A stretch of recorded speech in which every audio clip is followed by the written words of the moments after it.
Ka-Collab, nahihirapan po ang learners ko sa addition at subtraction, lalo na kapag may regrouping. Ano pong strategy or activity ang pwede kong gamitin?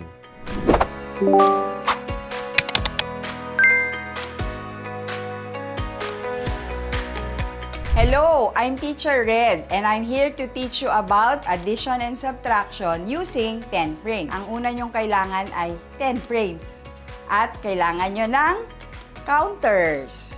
Kailangan nyo rin ng papel or whiteboard kung meron, pangsulat or marker, pwedeng pencil, and eraser. Let's start. Now, let's do addition with 10 frames and counters. Our problem for today is 4 plus 2. 4. 1, 2, 3, 4. Plus 2. 1, 2. 4 plus 2 equals 1, 2, 3, 4, 5, 6. 4 plus 2 equals 6. Let's draw. 1, 2, 3, 4 plus 2. 1, 2. 1, 2, 3, 4, 5, 6. 4 plus 2 equals 6. Let's write. 4 plus 2 equals 6. Or 4 plus 2 equals 6. Let's do subtraction. The problem is 9 minus 5. We need 9. 1, 2, 3, 4, 5, 6, 7, 8, 9. 9 minus 5. We need to take away 5. 1, 2, 3, 4, 5. How many do we have left? Let's count. 1, 2, 3, 4. So 9 minus 5 equals 4. We build and then we draw. We have 9. 1, 2, 3, 4, 5, 6, 7, 8, 9. Minus 5. We cross it out or put a slash. 1, 2, 3, 4, 5. How many do we have left? 1, 2, 3, 4. 9 minus 5 equals 4. Let's write. 9 minus 5 equals 4. 9 minus 5 equals 4.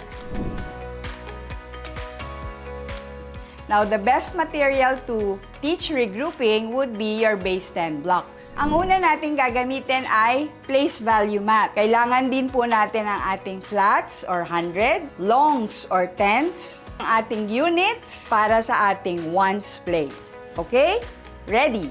Alright, let's learn about regrouping using the place value math and base 10 block. Our problem for today is 6 plus 6. Let's start with 6.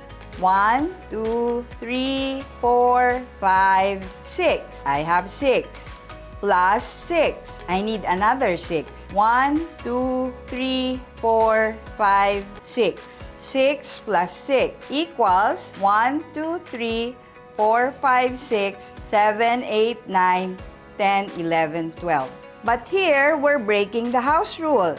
This is the ones house and there are more than 9 units in the ones house. So we need to regroup. We're going to need the tenths or longs value or place value. We're going to need the tenths. 1, 2, 3, 4, 5, 6, 7, 8, 9, 10. We are going to trade or replace the 10 ones with 1 tenth. And we can place this here. But now we're breaking another rule. This should live in the tens place. So we need to put the tens inside the tens place or the tens house. Now you have your answer. 6 plus 6 equals 10, 11, 12. 6 plus 6 equals 12.